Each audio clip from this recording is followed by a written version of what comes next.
شہزادی نور کو نیند کا نہیں بلکہ بھول جانے کا جادو دیا گیا تھا۔ اگر آپ کو یہ جادوئی کہانی پسند آ رہی ہے تو ٹائمز امیجینیشن کو ضرور سبسکرائب کریں تاکہ ہر ہفتے نئی دلکش کہانیاں آپ تک پہنچتی رہیں۔ جب اس کے اپنے ہی خاندان نے اس کا نام بھلا دیا، دنیا میں صرف ایک شخص باقی بچا جو اسے یاد رکھتا تھا، اور وہ اسے تلوار سے نہیں بلکہ ایک راز کے ساتھ تلاش کرنے نکلا تھا۔ تو ہم شروع کرتے ہیں اپنی کہانی، نور کی سلطنت۔ رنگوں سے بھری سلطنت نور میں ایک حسین و ذہین شہزادی رہتی تھی جس کا نام شہزادی نور تھا۔ اس کے نام کا مطلب روشنی تھا۔ وہ صرف اپنی خوبصورتی کے لیے ہی نہیں بلکہ اپنی عقل، نرمی اور اپنے باغ کے لیے مشہور تھی، جہاں وہ ہر رنگ کے گلاب اگاتی تھی۔ لیکن اس کی اصل دلچسپی ایک خفیہ شوق میں تھی، قدیم زبانوں اور شفا دینے والے پودوں کا مطالعہ کرنے میں۔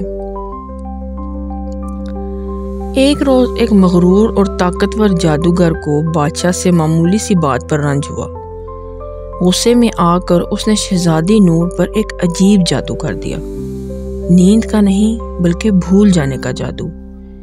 قلعے کے گرد شیشے جیسے کانٹوں کا ایک زہریلا جنگل اگایا۔ یہ جادو جسم کو نہیں بلکہ روح کو قید کرتا تھا۔ آہستہ آہستہ سب لوگ، حتیٰ کہ اس کے اپنے والدین بھی اسے بھولنے لگے، جیسے وہ کبھی وجود ہی نہیں رکھتی تھی۔ لیکن جادوگر کے جادو میں ایک خامی تھی۔ پڑوسی سلطنت میں ایک شہزادہ رہتا تھا جس کا نام ریان تھا، جس کے دل میں یہ صلاحیت تھی کہ وہ ہر اس چیز کو ہمیشہ یاد رکھتا جسے اس نے سچے دل سے چاہا ہو۔ سالوں پہلے اس نے شہزادی نور سے ملاقات کی تھی۔ اس کی نرمی، اس کی سمجھداری اور اس کی روشنی نے ریان کے دل میں ایک ایسی یاد چھوڑ دی تھی جو وقت یہ جادو مٹا نہیں سکے تھے۔ جب پوری دنیا نے اسے بھلا دیا، ریان کے دل میں وہ ایک یاد کی طرح اب بھی چل رہی تھی، ایک چراغ کی طرح جو اسے راستہ دکھاتا۔ اور وہ نکلا، کسی دشمن سے لڑنے کے لیے نہیں بلکہ ایک بھولی ہوئی یاد کو بچانے کے لیے۔ دوسری طرف کانٹوں کے قلعے میں قید نور نہ روئی اور نہ مایوس ہوئی۔ اس نے محسوس کیا کہ یہ کانٹے صرف رکاوٹ نہیں بلکہ ایک جادوئی زبان ہے جنہیں سمجھنے والا ہی انہیں بدل سکتا ہے۔ اس نے اپنے باغ میں اگے گلابوں پر کام شروع کیا۔ جب اس کے عزم کے آنسو گلاب کی پنکھڑیوں پر گرے تو وہ گلاب چمکنے لگے، اور جہاں وہ روشنی پڑتی کانٹے پیچھے ہٹ جاتے۔ تب نور کو احساس ہوا کہ اس کے اندر ایک پوشیدہ طاقت ہے، نور کا جادو، جو ایمان، صبر اور روشنی سے جڑا ہے۔ ادھر ریان قلعے کے باہر پہنچا۔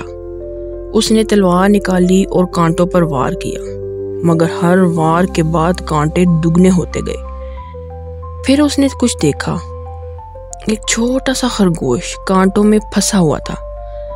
ریان نے احتیاط سے اسے آزاد کیا اور حیرت انگیز طور پر کانٹے ہٹنے لگے۔ راستے میں ایک باریک سی گزرگاہ بن گئی۔ ریان کو سمجھ میں آ گیا کہ یہ جنگل بہادری نہیں بلکہ کردار کو آزماتا ہے۔ اس نے ہر دن نیکی کرنا شروع کی، پرندوں کو دانہ ڈالنا، زخمی جانوروں کی مدد کرنا، ندیوں کے بہاؤ کو صاف کرنا۔ ہر نیکی کے بعد کانٹے تھوڑے تھوڑے پیچھے ہٹ جاتے۔ یہ ایک سست مگر ایمان سے بھرپور سفر تھا۔ ہفتوں بعد نور نے اپنے ٹاور کی کھڑکی سے دیکھا کہ ایک اجنبی کانٹوں سے لڑ نہیں رہا بلکہ انہیں سمجھ کر آگے بڑھ رہا ہے۔ نور نے اندر سے اپنے گلابوں کی روشنی کانٹوں کے تلے پھیلانی شروع کی۔ جہاں وہ روشنی پڑتی وہاں کانٹے نرم ہو کر سبز پتے اگانے لگتے۔ آخرکار ریان قلعے کے دروازے تک پہنچ گیا۔